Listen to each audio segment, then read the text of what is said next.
From the same principles it can be shown, also, that the distinction of things is not caused by the order of secondary agents.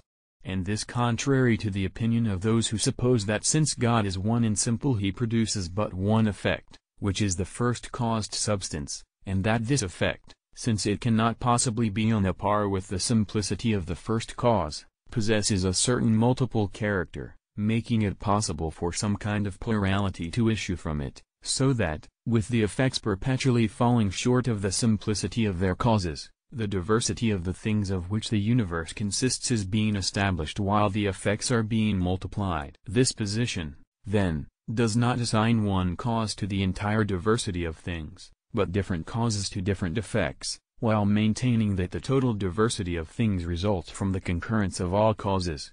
Now, we say that those things happen fortuitously which result from the concurrence of diverse causes, and not from one determinate cause. So, it will follow that the distinction of things and the order of the universe are the products of chance. Moreover, that which is best in things caused is referred, as to its first cause, to that which is best in causes, for effects must be proportionate to their causes. Now, among all caused beings what is best is the order of the universe, and in this does its good consist, even as in human affairs the good of a people is more godlike than the good of one individual. Therefore, the order of the universe must be referred to God as its proper cause, whom we have proved above to be the highest good. Therefore, the distinction of things, wherein the order of the universe consists, proceeds not from secondary causes, but from the intention of the first cause. Then, too, it seems absurd to assign a defect in things as the cause of what is best in them. But, as we have just now shown, the best in things caused is their distinction and order.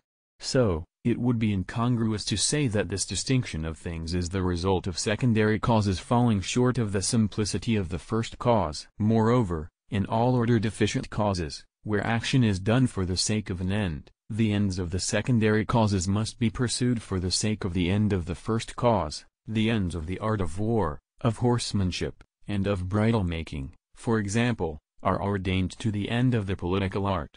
Now, the issuance of beings from the first being is brought about by an action ordained to an end, since, as we have shown, it is accomplished by the causality of an intellect, and every intellect acts for an end. So, if there are secondary causes at work in the production of things, the ends and actions of those causes are necessarily directed to the end of the first cause, which is the last end in things caused. Now, this is the distinction and order of the parts of the universe, which, as it were, constitute its ultimate form. Therefore, it is not on account of the actions of secondary agents that the distinction of things and their order exist. On the contrary, the actions of secondary causes are for the sake of the order and distinction to be established in things. If the distinction of the parts of the universe and their order, furthermore, is the proper effect of the first cause, being the ultimate form and greatest good in the universe, then the distinction and order of things must needs be in the intellect of the first cause, for in things brought into being through the causality of an intellect, the form engendered in the things made proceeds from a like form in that intellect. The house existing in matter proceeds from the house existing in an intellect.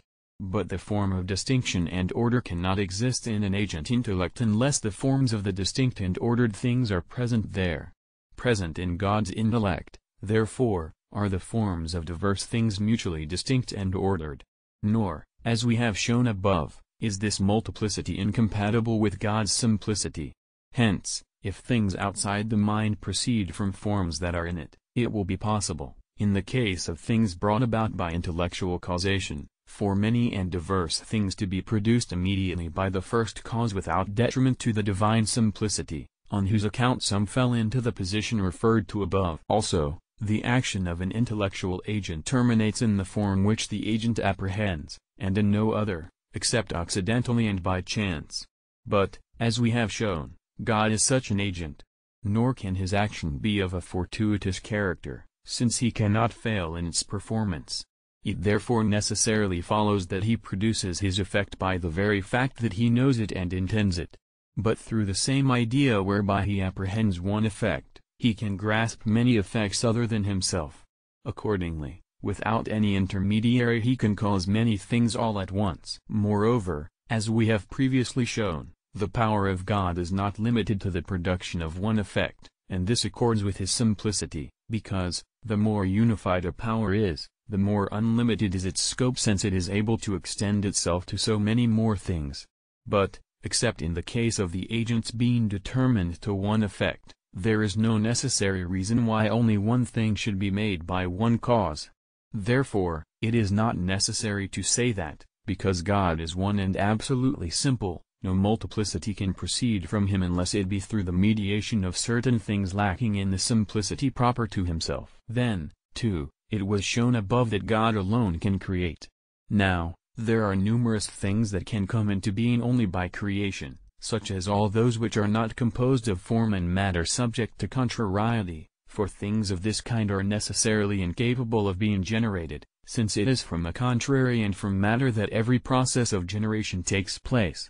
Now, in this category belong all intellectual substances, and all heavenly bodies, and even prime matter itself. It must therefore be maintained that all such things originated immediately from God. Hence it is said, "In the beginning God created heaven and earth," and, in the book of Job, "Canu, like him, spread out the skies, hard as a molten mirror." Excluded by the preceding considerations is the opinion of Avicenna, who says that God, by knowing himself, produced one first intelligence, wherein there already exists potentiality and act, that this intelligence, by knowing God, produces the second intelligence, by knowing itself as it is in act, produces the soul of the sphere, and by knowing itself as being in potentiality, produces the substance of the first sphere. And thus, proceeding from this point, he teaches that the diversity of things is the effect of secondary causes. Excluded, also, is the opinion of certain heretics of early times who said that the angels, and not God, created the world. It is said that Simon Magus was the originator of this error,